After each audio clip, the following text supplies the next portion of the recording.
새진보연합의 최승현 노동본부장님을 모시고 당의 입장 말씀을 듣도록 하겠습니다. 큰 박수로 모시겠습니다. 예, 안녕하세요. 반갑습니다. 새진보연합의 노동본부장 최승현이라고 합니다. 그 자료집 61페이지에 그 새진보연합 노동사회 공약 발표 내용이 있습니다. 일단 먼저 새진보연합 말씀을 좀 드리면 그 기본소득당 용해인 의원이 그 사회민주당 그리고 열린민주당과 함께 새진보연합을 결성해갖고 지금 더불어민주당 진보당과 함께 그 더불어민주연합으로 그 비례정당에 함께 하고 있는 상황입니다. 그리고 지금 요 정책 발표 관련돼 갖고 잠깐 말씀드리겠습니다. 한국노총에서 질의서를 보내주셨고요. 저희 그 정책본부에서 자료들을 좀 만들었었던 상황이에요. 그래서 공식적인 내용으로 이렇게 정리된 거다 이렇게 말씀드리고, 저는 이제 노동본부장으로 조금 더 좀 보완해 갖고 얘기할 거라든가 요것을 말씀드리겠습니다. 먼저 이제 61페이지에는 7대 입법과제에 관련된 답변이 이 순서대로 이렇게 있는데요. 한국노총에서 제시하신 내용에 대해서 거의 대부분 좀 동의했었던 내용입니다.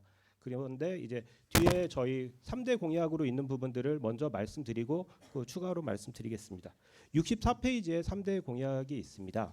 3대 공약은 그 첫 번째는 이제 주 3일 휴식법이고, 두 번째는 이제 5인 미만 사업장 근로기준법 전면 적용이고, 세 번째는 이제 비정형 종속 노동자의 노동권 보호 체계 편입입니다.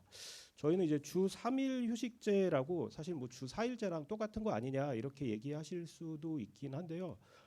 휴식권이 보장돼야 된다. 그리고 기본소득과 함께 노동시간이 단축돼야 된다 하는 문제의식이 가장 큽니다. 그 작년에 이제 기본소득당에서 그 단시간 노동자, 초단시간 노동자 관련돼 갖고 토론회 같은 거를 진행을 한 적이 있습니다. 초단시간 노동자가 과로한다. 이게 좀 모순되는 부분인데요. 투잡, 쓰리잡, 엔잡러들이 지금 늘어나고 있습니다. 사실 휴식권에 대한 보장에 대한 부분들이 같이 나가야지 되는데 그런 부분들이 좀 빠져 있다라는 생각을 하고 있는 것이고, 과거 20년 전에 우리가 주 5일제란 얘기를 하다가 결국은 이제 주 40시간제로 이렇게 돌아갔죠. 그랬을 때 휴식에 대한 부분들이 어떻게 보장될 것인가에 대한 부분들은 지금 사회에서 우리에게 좀 중요한 화두가 되는 거 아닌가 이렇게 생각이 듭니다.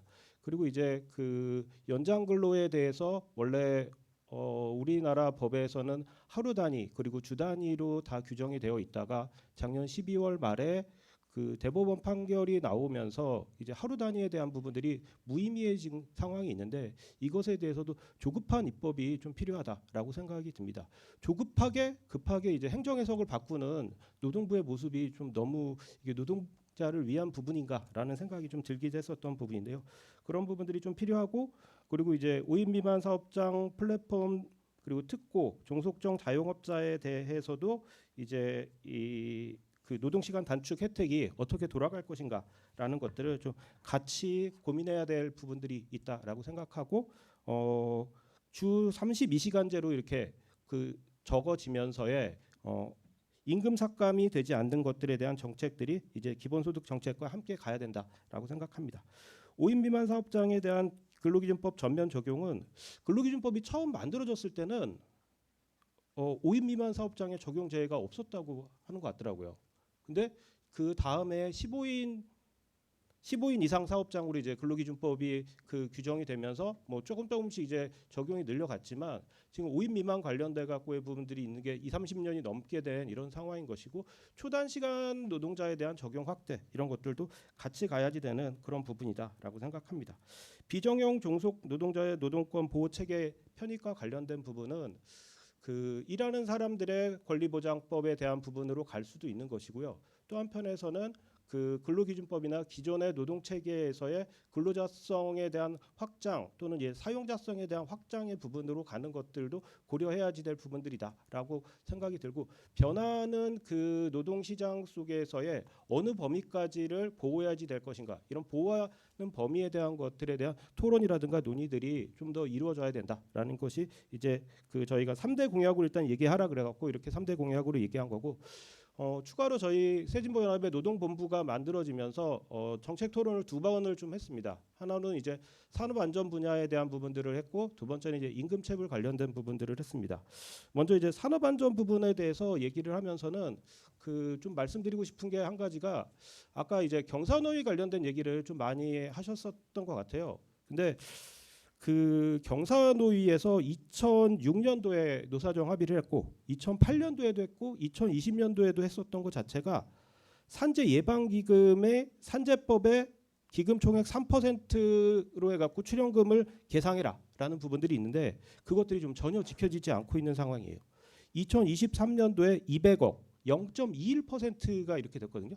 그러니까 노동자가 안전하게 일을 한다라는 거에서는 사실 산재 예방 기금부터가 이렇게 있으면 되는 것인데, 그거부터가 3%랑 0.21%는 사실은 그 엄청난 차이가 있는 것인데, 그것에 대한 실현부터 이렇게 되는 게 필요하지 않겠나 이렇게 생각이 들고, 그 토론에서 나왔던 얘기는 이제 산업안전보건청이 설립돼야 된다라는 부분이랑 이제 과로사 방지법이 만들어져야 된다라는 얘기들이 좀 나왔고요.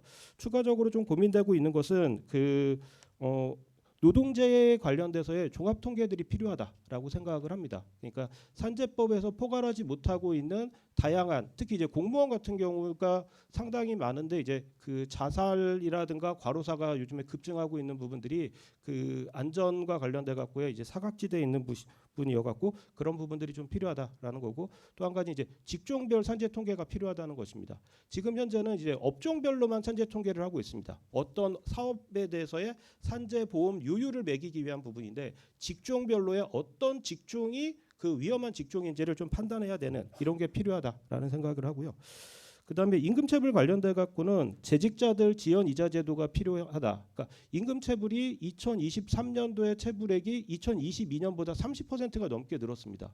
그러니까 체불임금에 대해서 수사라든가 이런 것들을 늘린다고 했지만, 더 늘어나는 것에 대한 부분들은 임금체불을 해도 별로 큰 지장이 없겠다라는 시그널을 준 거 아닌가 싶은데, 지금 현재는 퇴직자들에 대한 지연 이자만 이렇게 일어난 거고, 노동부에 진정을 제기했을 때는 근로감독관이 지연 이자에 대해서는 이건 우리 소관이 아니다라고 얘기하는데, 그렇게 되는 것이 다 이제 임금체불을 이제 방관하고 있는 그런 상태가 되는 거 아니냐라고 생각이 들고, 그리고 이제 반의사 불벌죄에 대한 폐지 관련된 얘기들도 같이 나왔었습니다.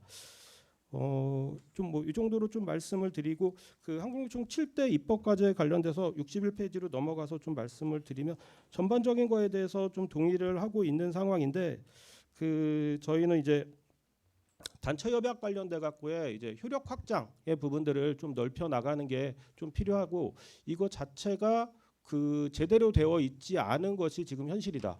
그러니까 일반적 구속력이 제대로 안 돼 있는 것도 물론이고, 지역국적 구속력 자체의 요건이 너무 강하기 때문에 3분의 2라는 요건들이 실현되는 데는 거의 없는 상태인 거고, 그것에 대해서 그 2분의 1 요건으로 그 좀 낮게끔 한다든가, 그리고 이제 대표 노동조합이랑 대표 사용자라든가 이런 직종별로의 교섭이라든가 이런 것들로 하면서의 사회 전반적인 임금 체계의 형성들이 일어나가야 되는 것인데, 과거에 이제 사업장 단위의 교섭 중심으로 이렇게 졌었던 것이 계속 좀 이어가고 있는 것이 아닌가 이렇게 생각이 듭니다. 그리고 이제 동일노동 동일임금과 관련돼 갖고는 원칙적으로는 좀 동의하는 부분들이 있지만, 이거 자체가 이제 직무급제 도입이라든가 이런 방식으로 좀 나아가거나 이렇게 되는 것에 대해서는 좀 우려의 모습들을 좀 보이고 있습니다. 62페이지로 넘어가면은 노조법 2, 3조의 부분들은 그 당연히 좀 적용돼야 될 부분들이다라고 생각을 합니다. 하지만 이제 손배 관련된 범위도 좀 축소해야지 될 부분들도 있고, 근로자 정의에 대한 확장 이런 것들도 좀 더 필요한 부분들이 있다고 생각을 합니다. 그렇게 정도 시간이 좀 더 네네. 그렇게 생각이 있고요. 그리고 공적연금 관련돼 갖고 65세 정년 연장에 대해서도 그 입법화에 대해서 동의를 하는 상황인데, 좀 노동시간 단축, 일자리 나누기랑 이렇게 좀 병행돼야 된다라는 생각을 합니다. 그런데 좀 당 정책 관련돼 갖고 고민한 다 공식적인 논의 부분들은 아닌데, 경비 노동자라든가 이런 부분들은 좀 고민해 봐야 될 부분들이 많이 있다고 생각합니다. 그러니까 지금 3개월 단위 근로계약, 1개월 단위 근로계약 계속 하고 있는 경우들이 있거든요. 그리고 이제 4년 전에 우리가 그 고 최희성 노동자가 돌아가시면서 경비의 업무 범위들을 넓히고 그랬어요. 근데 그거 자체가 사실은 감시단속적 근로에서 적용이 되지 않아야 되는 거거든요. 그렇게 되면. 근데 다 감단에서 인정을 하고 있는 상황이에요. 사실은. 그러니까 우리가 정년을 65세까지 늘리는 건 노동할 수 있는 건강한 상태가 그 정도까지 될 수 있다라는 것이지만 사실 65세 이상까지도 일하는 사람들이 존중받으면서 일을 할 수 있는 노동 형태가 돼야지 되는데 거기에 대해서 고민을 하고 있지 못하고 있다. 그리고 근데 이 경비 노동자들 같은 경우에서는 사실 고용이 먼저다라고 생각합니다. 그러니까 용해인 의원실에서 과로사 관련된 토론회를 했을 때 직종별로 가장 과로사를 많이 하는 업종은 자동차 업종이었고요. 거기가 7, 8배 정도 됐고 일반 노동자의 경비가 한 6, 7배 정도가 됐어요. 그러니까 인생의 마지막을 존엄하게 노동을 하면서 될 수 있는 그 환경을 우리가 만들어야 된다. 이렇게 생각합니다. 이상입니다.